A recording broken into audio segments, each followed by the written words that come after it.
Dans les parapharmacies du centre-ville de San Francisco, des rayons entiers, sous clé. Même les articles à moins d'une dizaine d'euros, comme les shampoings.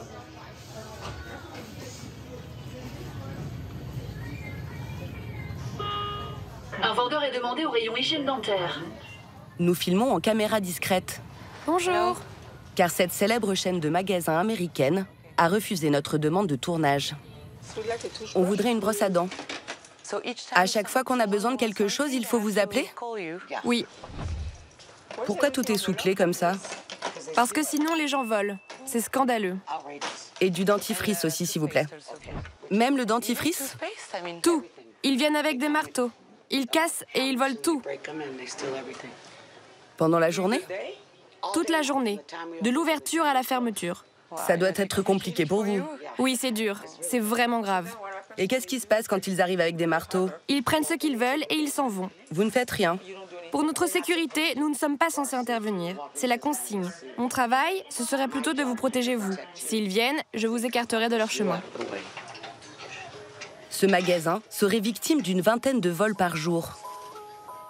Dans d'autres grandes enseignes du centre-ville, les vols auraient doublé en un an.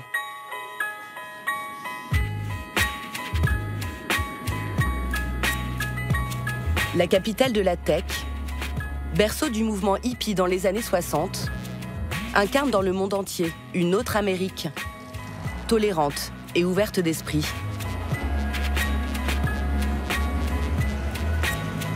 Depuis quelques années, la cité perd de son éclat face à l'explosion de la petite criminalité.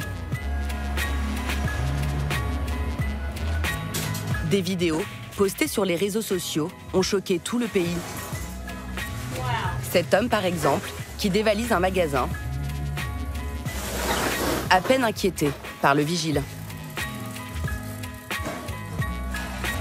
Des scènes quasi quotidiennes dans le centre-ville. S'il vous plaît, sortez.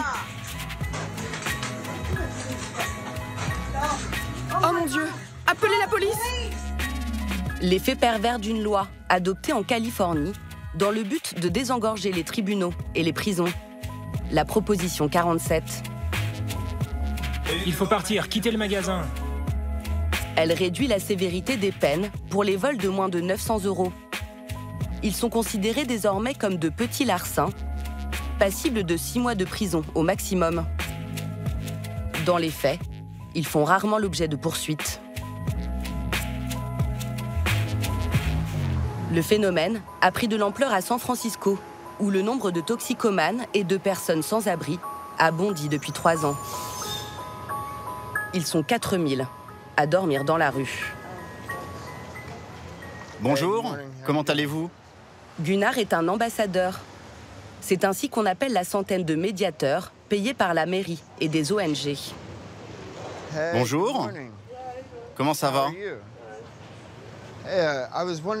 Je me demandais, vous avez besoin d'aide? D'un abri pour la nuit? Non, merci. Pardon? J'ai dit non, merci. Ils sont chargés d'éviter que les SDF n'envahissent les trottoirs. Il ne faut pas que vous restiez là. Donc si je peux vous aider en quoi que ce soit... Allez-vous-en, laissez-moi tranquille. Ok, bonne journée. Et mon frère, tu as besoin d'un hébergement? Non, je m'entends pas avec les gens et je ne préfère pas les mettre en danger. Ok, je comprends. Dans ce bastion démocrate, où la liberté individuelle est sacrée, une loi interdit d'évacuer les campements, tant que la mairie ne procure pas un hébergement à ses occupants. Ça pose des problèmes à beaucoup de commerçants. Et il y a aussi des résidents qui paient leur loyer. Quand ils sortent de chez eux, ils tombent sur ces scènes. Là encore, ça va, mais souvent c'est plein de déjections et d'ordures à cause de ces campements sauvages. Depuis qu'il a commencé ce boulot il y a 5 mois, Il y a quelqu'un? Ça va? Gunnar a été témoin de 8 overdoses en pleine rue. Ici, le fentanyl tue en moyenne 2 personnes chaque jour. Est-ce que ça va? Je veux juste m'assurer qu'il ne fait pas une overdose. Il va bien, il dort. On peut continuer à respirer même quand on fait une overdose. Je suis pas sûr. Il va bien.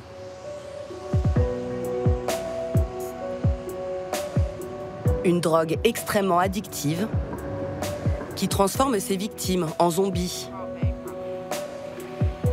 Pour se procurer leur dose, les toxicomanes n'hésitent pas à voler. Ils revendent ensuite leur butin juste au pied de la mairie. Sur ce marché, qui s'installe chaque jour à la nuit tombée. 2 $, 2 $. On y trouve de tout, souvent encore sous emballage, comme ce routeur Wi-Fi, une télé, beaucoup de vêtements. Cet homme n'a qu'un maillot de basket à vendre. Maquillage de chez Macy's. Macy's est un célèbre grand magasin du centre-ville. Il coûte 60 $. Je vous le fais à 5. Un produit de luxe. Des prix dérisoires. 1 $ la casquette sans étiquette, 2 $ avec étiquette. Ça, c'est pour les lèvres et ça pour les yeux. Je les vends 5 $. Allez, je vous fais les deux à 5. Les toxicomanes se shootent entre deux ventes. Leurs acheteurs, souvent reconnaissables à leur caddie, sont tous issus des communautés latino et chinoises. Il y a des trucs intéressants là-bas? Ils revendront à leur tour les produits du recel sur d'autres marchés de la ville. Une économie parallèle qui repose entièrement sur le vol à l'étalage et rarement perturbée par les forces de l'ordre. Au coin de la rue, ces policiers ont été appelés pour toute autre chose. Qu'est-ce qui s'est passé? Quelqu'un a cassé une vitrine. Allez, on y va. Ils en profitent pour disperser la foule, sans grande conviction.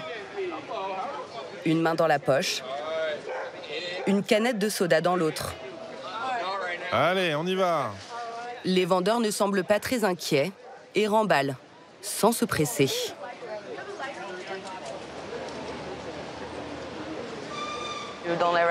Mais vous ne les arrêtez pas? On n'est pas assez nombreux pour ça, malheureusement. Il faudrait monter une grosse opération. Et puis t'en arrêtes un, 10 autres le remplacent. Dès qu'on sera parti, ils vont revenir.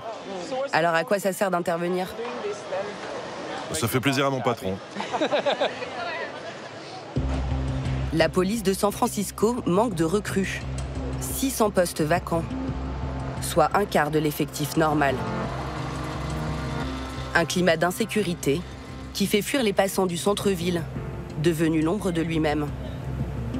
Déjà affecté par la crise du Covid, plus d'une trentaine d'enseignes ont fermé, en particulier sur Market Street, une des principales artères commerçantes de la ville. Trop de vols, plus assez de clients. Ce supermarché, ouvert en grande pompe en 2022, a jeté l'éponge au bout d'un an. Même le magasin Nordstrom, l'équivalent des Galeries Lafayette, a mis la clé sous la porte après 30 ans d'existence.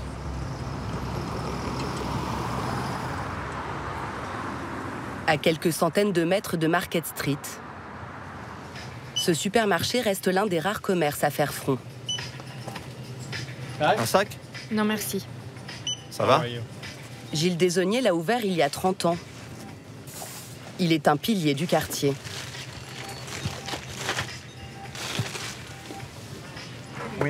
On s'est connus quand on était jeunes. Lui, il a toujours ses cheveux, mais pas moi. Je ne me l'explique pas. Il n'y a plus rien dans le coin. Les restaurants, la station-service, les cafés, tout a fermé. Et Gilles est toujours là. On a besoin de lui. Merci beaucoup. Tu veux le ticket? Au revoir. Le commerçant de 72 ans ne baisse pas les bras, malgré plus d'une centaine de vols chaque mois. Et il vous faut autre chose? Non.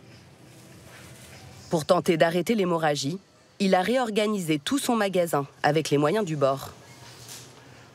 Avant, les gens pouvaient passer par ces deux portes, mais on les a condamnés. Trop de fous rentraient par une porte, sortaient par l'autre, ils attrapaient des trucs et partaient en courant. Avant, dans cette zone, on passait des caisses jusqu'ici. Mais les gens volaient des choses avant de sortir, donc on a bloqué avec des packs d'eau. Il faut être créatif. C'est un peu comme un labyrinthe pour les souris. Les articles les plus prisés des voleurs ont été placés près de la caisse. On les garde dans des vitrines parce que comme ça, les voleurs sont obligés de s'arrêter pour ouvrir les portes. Ils ne peuvent pas simplement les attraper en passant. Les produits sont placés au niveau du regard, pas en bas. Donc on peut surveiller depuis d'autres endroits du magasin. C'est pareil pour le rayon viande là-bas. Ce rayon était de l'autre côté. Il y a eu tellement de vols qu'on l'a rapproché pour l'avoir à l'œil. Ces steaks coûtent 16 $. Ils les mettent dans leurs pantalons. Pareil pour le café. Avant, il était de l'autre côté. Une fois, j'ai vu un gars débarquer avec une valise et il l'a remplie en vidant tout le rayon. Il y en avait pour 800 $ de café. Et il s'est enfui dans la rue avec. Sortez du magasin, sortez. Le commerçant a filmé certaines altercations. Je ne veux pas de vous dans mon magasin. Après avoir tenté de voler, cet homme refuse de partir. Dégagez de l'entrée, laissez les clients passer. Allez-vous-en. Excuse-moi, mec. Il y a aussi ce SDF qui sort sans payer, les bras chargés de courses. Des individus agités, aux réactions imprévisibles.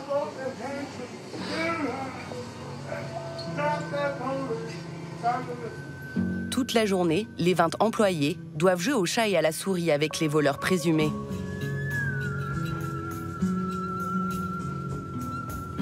Cet homme erre dans les rayons depuis déjà 20 minutes.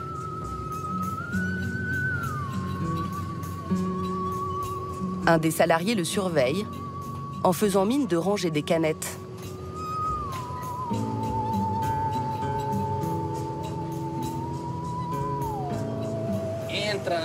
Il n'arrête pas de faire des allées et venues. Il passe, il repasse, il est confus. Il faut le garder à l'œil. Au bout d'une demi-heure de filature, les employés finissent par pousser l'individu vers la caisse.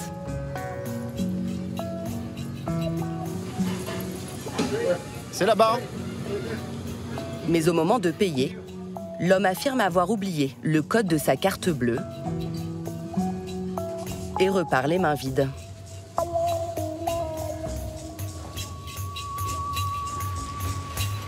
Bonjour. Vous avez commandé quelque chose? Non. Si vous voulez rester, il faut consommer, comme tout le monde. Malgré tous ses efforts, Gilles affirme perdre encore 3 à 5 000 € de chiffre d'affaires chaque mois à cause de ses larcins. Il met en cause la loi qui a décriminalisé les vols en dessous de 900 €. Cette loi a encouragé les gens à voler encore plus. C'est comme offrir un permis de voler, puisque de toute façon, il n'y aura pas de conséquences. Et les voleurs vous le disent en face.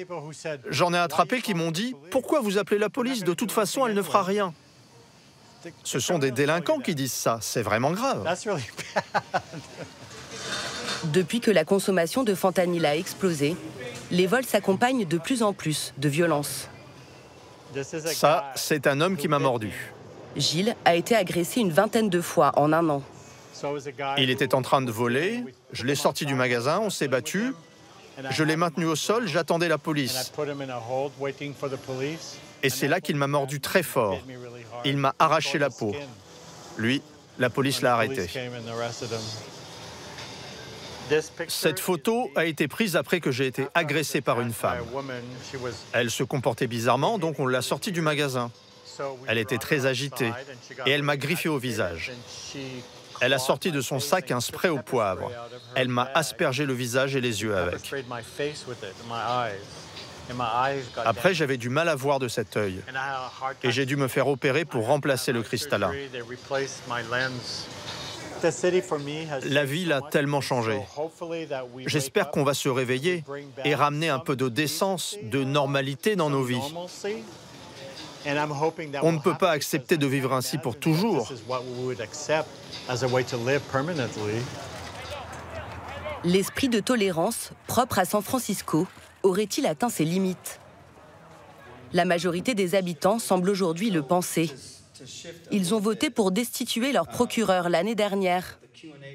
Ils attendent de sa remplaçante, Brooke Jenkins, du chef de la police et du shérif, un virage plus répressif. Il y a quelques semaines, on a eu un cambriolage en plein jour dans notre quartier. Les voleurs couraient en pleine rue, on entendait des coups de feu. C'est le deuxième cambriolage coup sur coup. Moi, j'ai l'impression que les gens viennent à San Francisco pour enfreindre la loi parce qu'il n'y a aucun compte à rendre. Qu'est-ce qu'il faut faire pour qu'ils répondent de leurs actes? Comment leur faire comprendre qu'ils ne peuvent pas venir ici, violer la loi et s'en tirer comme ça? Alors, qu'est-ce qu'on fait? La procureure a beau plaider auprès des juges pour des peines plus sévères, ils restent libres de leurs décisions. Et d'après elle, ils sont encore trop cléments. Mes services ont traité plus de 1000 dossiers de dealers de drogue. On a requis des peines de prison pour 264 d'entre eux, tous des récidivistes. Finalement, seules 22 peines de prison ont été prononcées. Imaginez si on avait 200 dealers de moins dans les rues.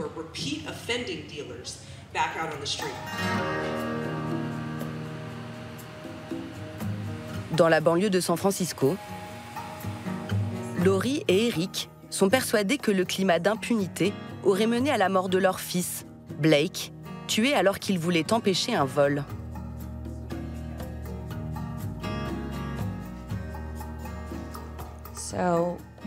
Voici l'hôtel en mémoire de notre fils.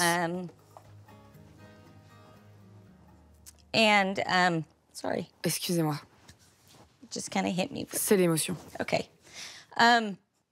Ce chapeau de cow-boy, il est peut-être vieux et tanné par le soleil, mais c'est le premier chapeau que je lui ai offert. C'est ce même chapeau qu'il portait quand il est devenu chef scout. Et ce drapeau a été déployé par la police pendant la procession, avant ses obsèques.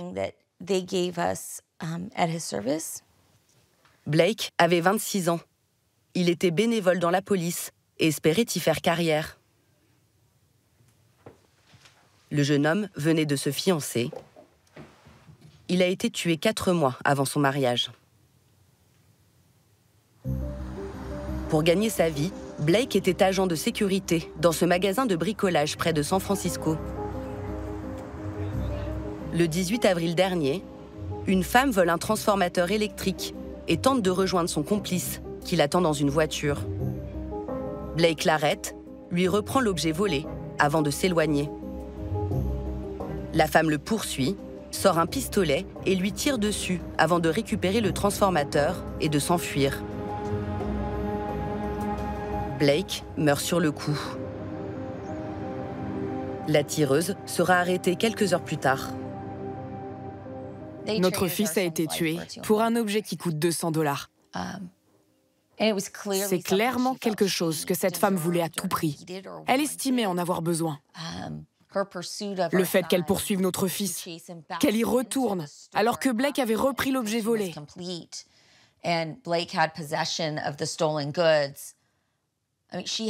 aurait pu s'enfuir. Son complice l'attendait. Mais elle a choisi de courir après Blake pour reprendre l'objet et lui tirer dessus pour l'obtenir. Et elle l'a récupéré alors qu'il agonisait. Comme si c'était un dû. Comme si elle en avait le droit. Exactement. Pour ses parents, la mort de Blake révèle les limites d'une justice trop permissive en Californie. Si le système ne poursuit pas les voleurs et ne demande pas des comptes, tout s'écroule. Il faut une loi ferme, qu'on fasse respecter pour que les gens comprennent où est la limite. Si on se fait attraper et qu'on est condamné, il faut purger sa peine. Sans cette garantie, la criminalité ne va faire qu'augmenter. À 2 reprises cette année, des députés républicains comme démocrates ont essayé de faire amender la loi qui a décriminalisé les vols en dessous de 900 €. Aucune de ces tentatives n'a abouti.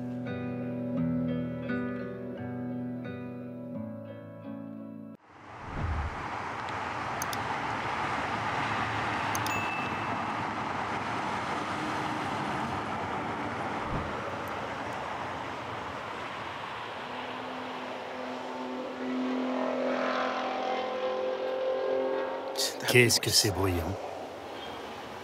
Alfredo González prépare son cours d'espagnol pour le lendemain matin. Ameno. Ameno. Amena. Cultura. Ce professeur d'université de 46 ans travaille désormais à la seule lumière de sa tablette et des phares de voitures qui frôlent son camping-car stationné entre deux autoroutes.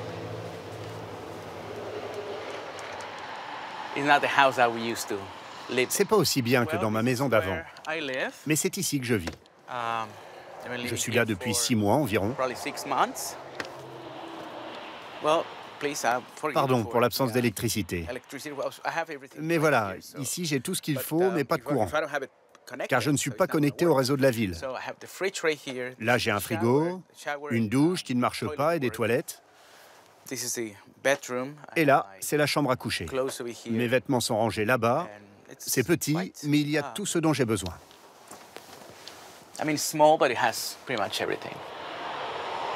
12 mètres carrés, sans eau courante ni chauffage.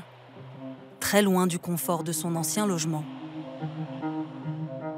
Cette maison qu'il louait 1 900 $ par mois dans la banlieue de Santa Barbara. 160 mètres carrés, un jardin, 2 voitures. Une maison où il vivait avec sa seconde femme et leurs 2 filles. Mais il y a 1 an, il perd des heures de cours. Même avec 2 550 $ de revenus mensuels, il n'arrive plus à payer toutes ses charges, son loyer, une pension alimentaire d'un premier divorce. La famille déménage dans un petit studio. Sa seconde épouse le quitte et le met à la porte. J'essaye de croire, de me convaincre que ce sera bientôt fini, que c'est une situation temporaire et que ce sera plié. Mais la réalité, c'est que je ne sais pas du tout quand ça va se terminer.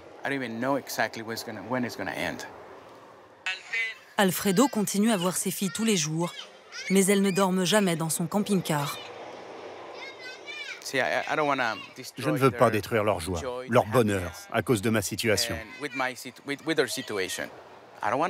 Je ne veux pas être là. Je ne veux pas être à la rue.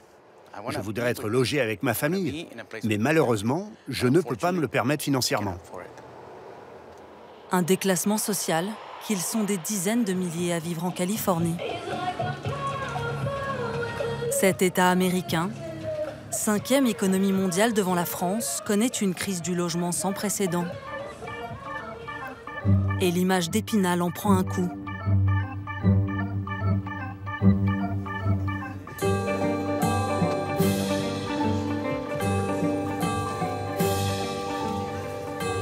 À côté des palmiers et des jolies filles en bikini. Ces silhouettes errantes. Ces tentes installées un peu partout. Des bords de mer, jusque dans les centres-villes.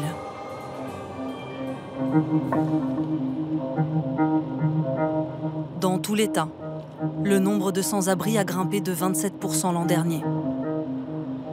La Californie compte 135 000 SDF. Plus de 60 000 dans le seul comté de Los Angeles. La plupart ne peuvent plus payer leur loyer, qui peut atteindre 2 000 € pour un studio. Les hausses constantes des prix de l'immobilier ont rendu les logements inabordables, surtout pour les travailleurs à faible revenu. Et pour ceux qui ont encore un toit, la menace de le perdre n'a jamais été aussi grande.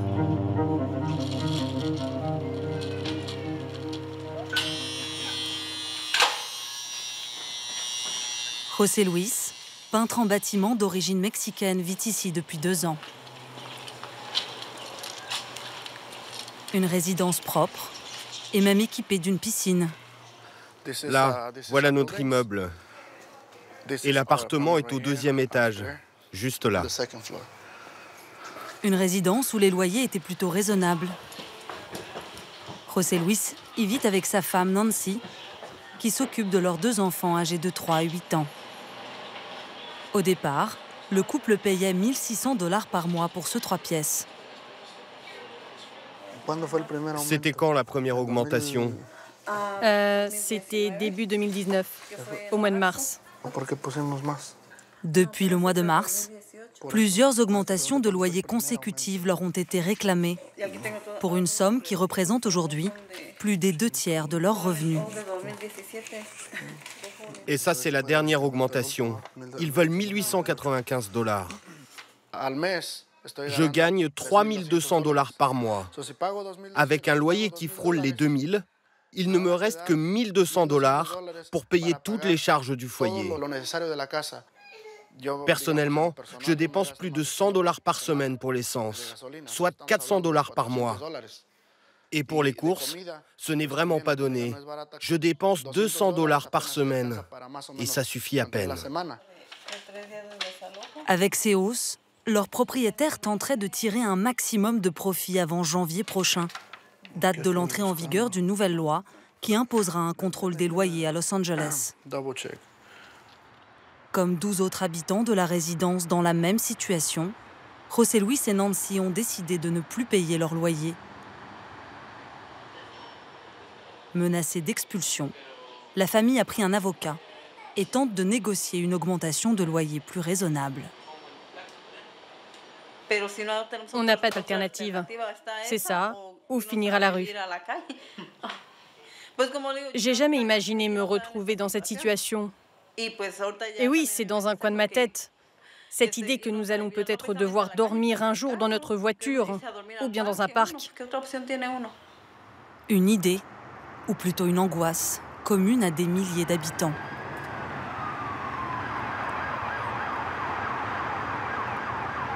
À Los Angeles, plus de 750 000 foyers consacrent près de 90% de leurs revenus au loyer et vivent dans la peur de perdre leur logement. Une peur d'autant plus grande que la descente aux enfers peut être express.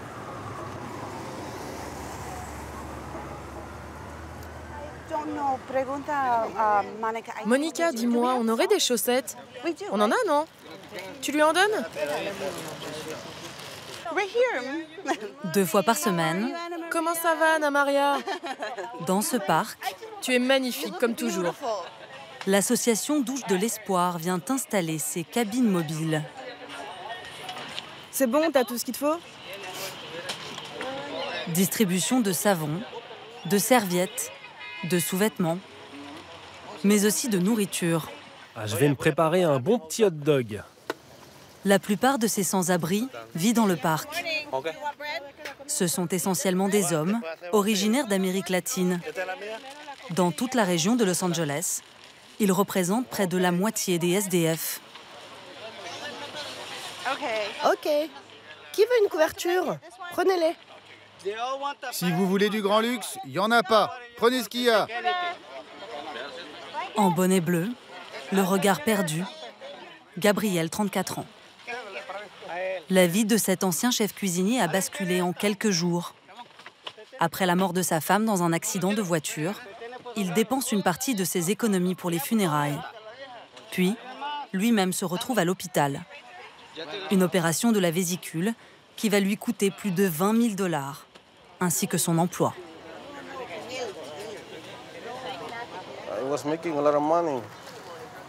Je gagnais très bien ma vie. Mais ici, dans ce pays, ils te donnent seulement 3 jours d'arrêt maladie.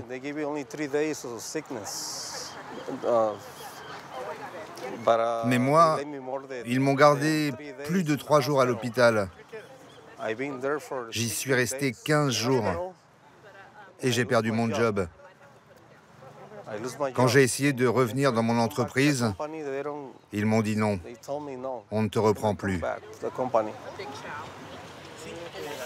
À la rue depuis 3 mois, Gabriel est tombé dans l'alcool et ses 3 enfants en bas âge ont été confiés à sa mère.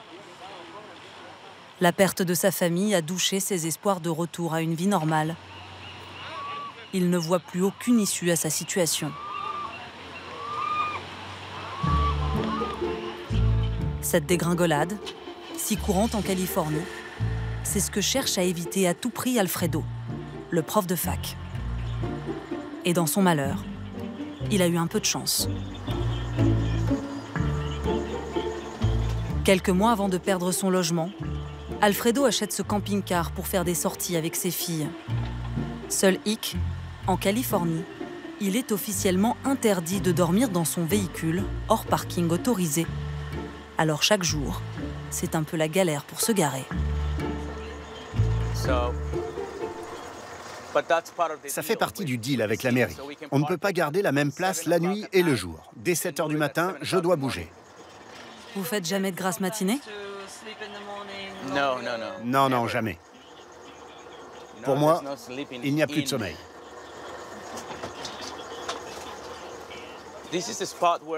Là, c'est une aire de repos pour les camions de marchandises. Et c'est ici que je laisse mon camping-car en journée. Ici, Alfredo n'est jamais seul. Il a des voisins.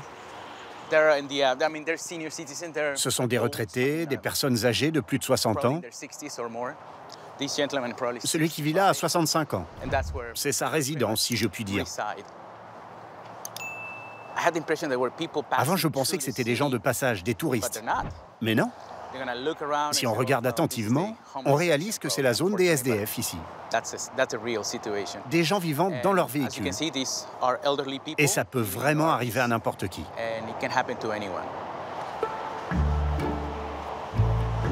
S'ils sont moins visibles que les SDF vivant dans la rue, ils sont plus nombreux. 16 000 rien qu'à Los Angeles, 2 000 ici à Santa Barbara. Le prix à payer pour rester sous le soleil californien.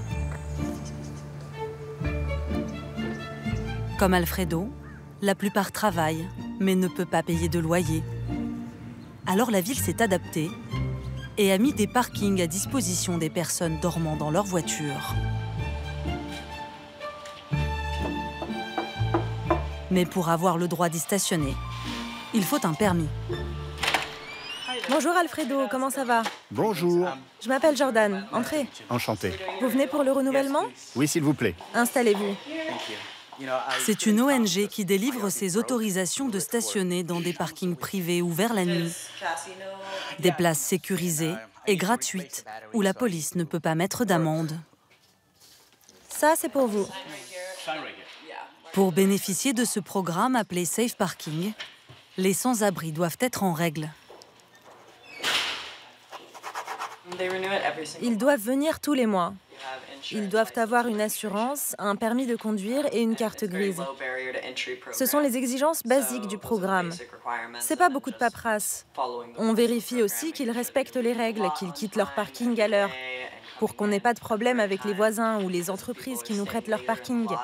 Si certains restent trop tard, ça peut nous causer des ennuis. Ce document, c'est une sécurité pour moi. Et je me sens protégé.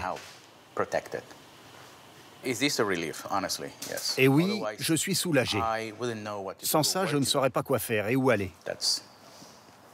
Là, je vais être tranquille pour le mois qui vient.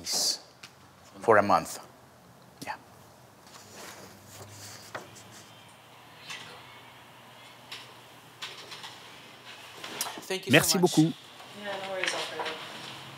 Avant d'intégrer le programme, le professeur avait été chassé de plusieurs quartiers résidentiels où il se garait sans autorisation. Une expérience qu'il a très mal vécue. Son nouveau permis, Alfredo doit le coller sur son pare-brise et le garder visible en permanence en cas de contrôle. J'en ai donc un par mois. Ça fait 1, 2, 3, 4, 5, 6. Et avec celui-là, ça fait 7. 7 mois donc que je vis dans mon camping-car. Cette période de ma vie, c'est comme un mauvais rêve.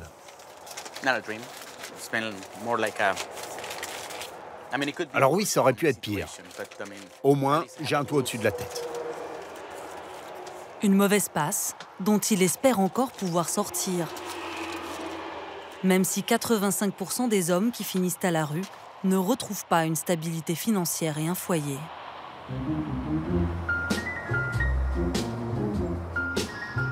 Loin des paillettes d'Hollywood, c'est la loi de la survie qui prime. À tel point que certains sans-abri sont même devenus des experts du système D, de la débrouille en tout genre. Benito Flores, célibataire et sans enfant, vit dans sa camionnette depuis 14 ans. 4 fois par semaine, il déplace son véhicule pour échapper aux amendes des policiers, qui peuvent aller jusqu'à 75 $.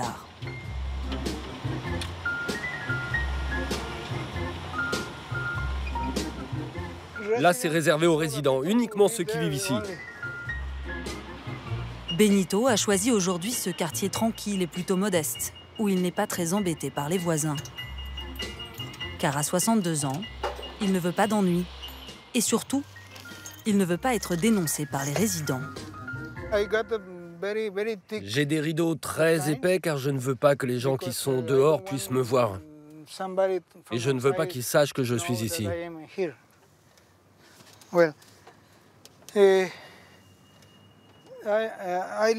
Je vis dans ce petit espace. C'est vraiment très petit. Et vous dormez où? Je dors par terre. Je mets une couverture et je dors par terre. Vous dormez à même le sol? Oui, bien sûr. Vous n'avez pas de lit? Ça fait 14 ans que vous dormez par terre? Eh oui. Sans lit. À défaut de lit, ce bricoleur hors pair s'est offert un peu de confort. D'abord, en rehaussant le toit de son van. Le plafond était là, à ce niveau-là. Je marchais comme ça au début. C'était très déprimant. Il a lui-même créé un système de ventilation, fabriqué ce four. Regarde. Et ce mixeur à smoothie qui tourne à la perceuse. Ça, c'est du mixeur. Hein.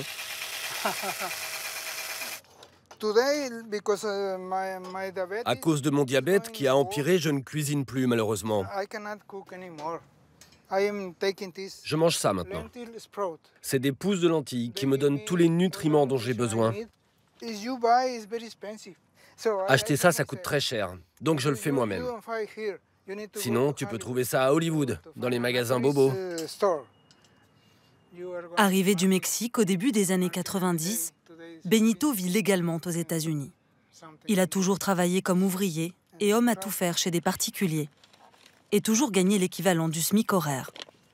Mais en 2005, il est expulsé de son studio, dont le loyer avait été doublé par son propriétaire. La plupart d'entre nous, on est des bosseurs. Mais on touche le minimum. Et on ne peut pas se permettre de payer de loyer avec ces revenus. Les loyers augmentent sans cesse, les salaires baissent. C'est la réalité. La raison pour laquelle les SDF ne sont pas coupables d'être SDF. Benito a postulé pour un logement à tarif modéré, en partie financé par la mairie.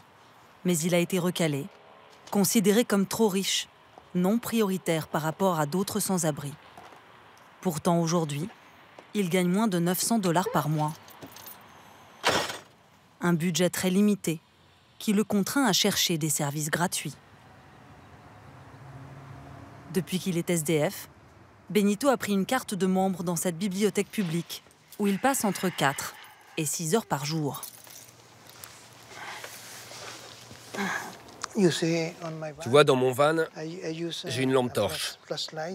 Et ici, je viens charger les piles de cette lampe. Et puis, je recharge aussi mon téléphone et ma radio. Ici, il peut aussi chercher des petits boulots sur le web. Benito est inscrit sur cette plateforme spécialisée d'échange de services qu'il consulte chaque jour. Ici, c'est un peu mon bureau. La bibliothèque est fréquentée par de nombreux sans-abri. Voilà mon ami. C'est un vétéran. Parmi eux, Marlon. Lui aussi vient recharger ses batteries. Beaucoup de batteries. Et surfer sur Internet. Ancien marine, Marlon dit avoir été viré de l'armée à 3 ans de la retraite. Il travaille aujourd'hui comme déménageur à temps partiel et vit dans sa voiture. Benito, il défend les petites gens. Moi, pas trop, mais j'ai mes raisons. Alors oui, la situation est grave, avec cette crise et tous ces SDF partout. Mais toi, c'est quoi ton opinion sur les SDF? Moi, je pense qu'ils sont presque tous mal polis. Ils cherchent des ennuis tout le temps. Et puis il y a les mauvais comportements, l'alcool, les drogues. Moi, je ne dis jamais que je suis SDF. Parce que les gens se foutent de la façon dont je vis. Je pense que chacun ne dépend que de lui-même.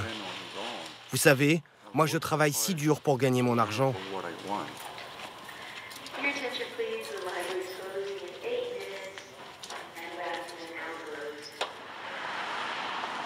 Benito a rejoint une association qui se bat contre les expulsions. Ces dernières années, avec la crise du logement, une dizaine d'organisations militantes a vu le jour en Californie.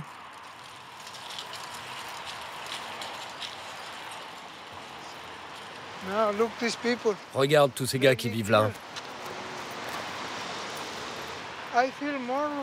Quand je vois ça, je me sens plus motivé pour continuer à militer.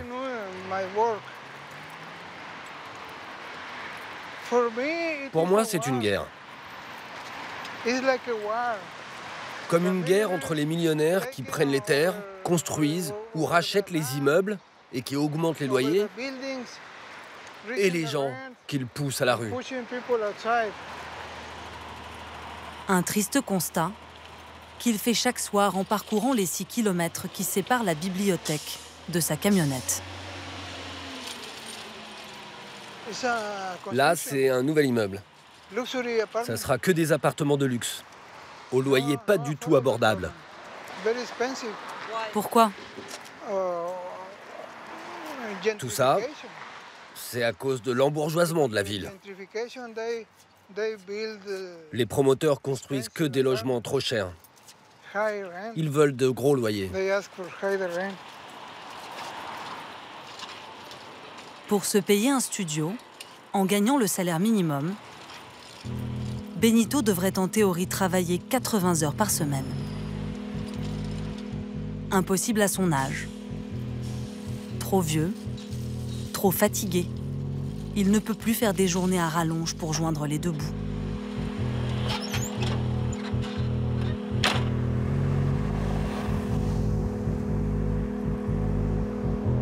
D'autres s'imposent des rythmes éreintants.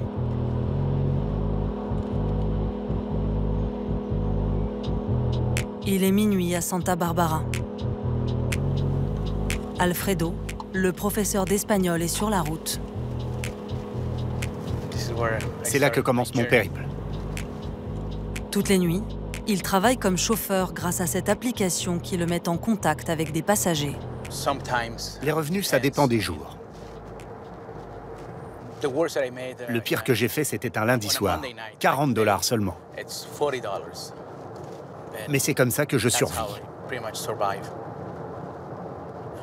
Je dois décider après comment dépenser cet argent, soit mettre du carburant pour aller travailler, soit manger.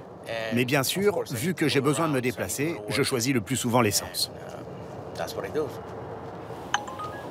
Ça y est, j'ai un passager.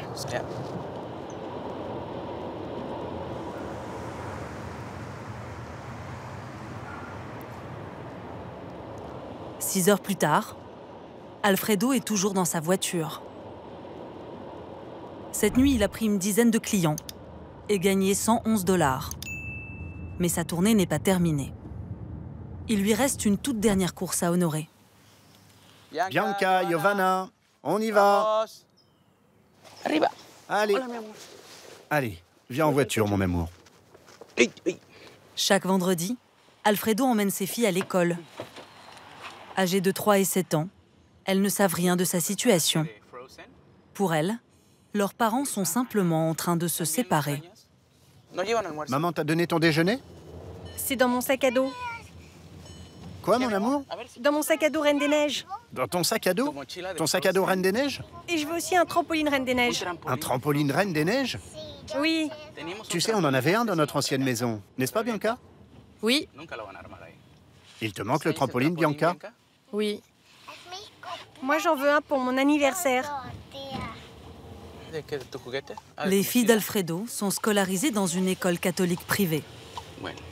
Pour qu'elles restent inscrites, il a dû accepter d'y faire du bénévolat une fois par semaine et réussit à leur obtenir une bourse en justifiant de son faible revenu. 2 550 $. Il n'a pas dit à la directrice de l'établissement qu'il était SDF.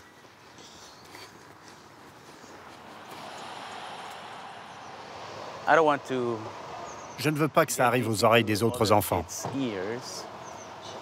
Les gamins peuvent être très méchants entre eux. Je préfère le garder pour moi. Je ne veux pas que mes filles soient jugées, moquées, parce que leur père vit dans la rue. Ça me briserait le cœur.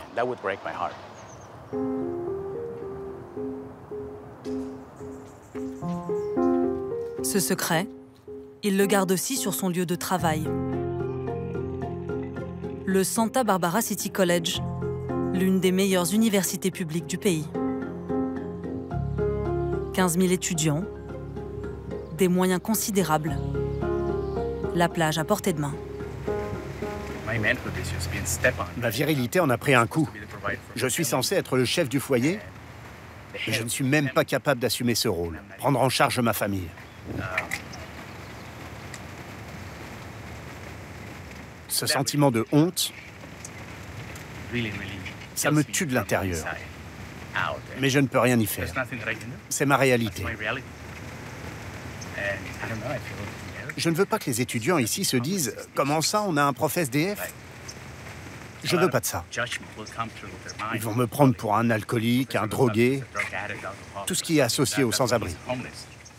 Le professeur arrive toujours en avance, bien avant ses étudiants, pour préparer sa salle de classe, mais aussi ses cours qu'il n'a pas eu le temps de revoir la veille au soir, pendant qu'il faisait le chauffeur. Un rare moment de tranquillité aussi, pour corriger les dernières copies.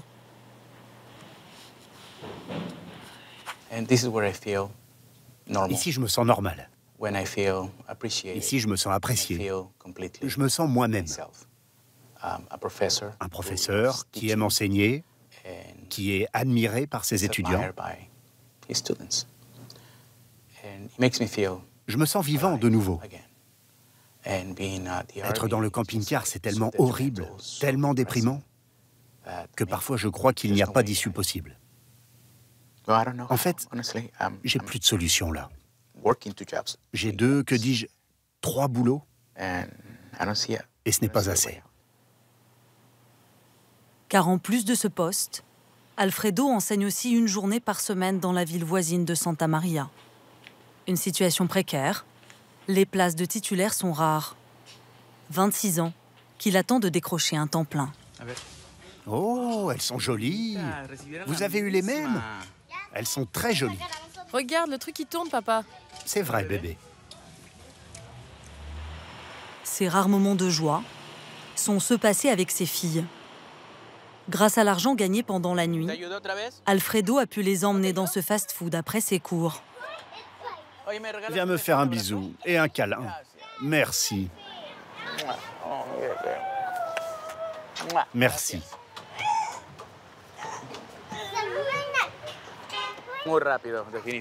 Ça passe toujours trop vite quand je les vois, comme des secondes. J'essaye de profiter au maximum de ces moments, les voir autant que je peux, avant que leur mère ne vienne les chercher. Mais c'est comme ça. Est-ce que je peux encore jouer avec mes amis? Non, les filles, on y va. Ok. Depuis notre tournage, Alfredo a entamé une thérapie de couple avec son ex-femme pour voir s'il pouvait recoller les morceaux. C'est aujourd'hui son seul espoir de retrouver un toit.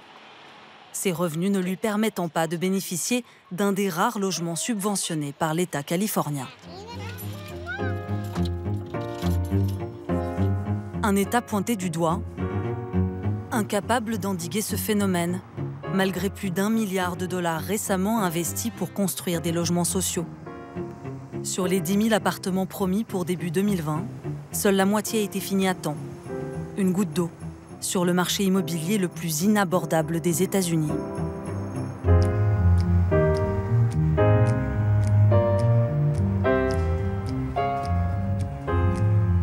Pour loger tous les locataires à faible revenu, la ville devrait faire construire plus de 500 000 appartements à loyer modéré. Non aux augmentations de loyers. Oui à la grève des loyers. Dans le quartier d'Hollywood Nord, des logements, oui. Expulsion, non, non. José Luis, le peintre en bâtiment, et sa femme Nancy manifestent pour la première fois. Leur fils défile à leur côté. Pris à la gorge, menacés d'expulsion, ils s'en remettent désormais aux politiques. Si on ne descend pas dans la rue, rien ne changera. Première étape pour le cortège, le bâtiment qui héberge les bureaux du conseiller municipal responsable de leur quartier. Parce qu'elle réside légalement aux États-Unis. Allez Nancy, c'est à toi. Nancy peut parler haut et fort. Les propriétaires sont injustes. Nous sommes des familles à bas revenus et nous n'avons pas assez d'argent pour payer ces loyers fous. Aujourd'hui, on risque d'être expulsés. Mais on ne veut pas devenir les prochains SDF de LA. Bravo Nancy! La marche se poursuit jusqu'à la mairie de Los Angeles.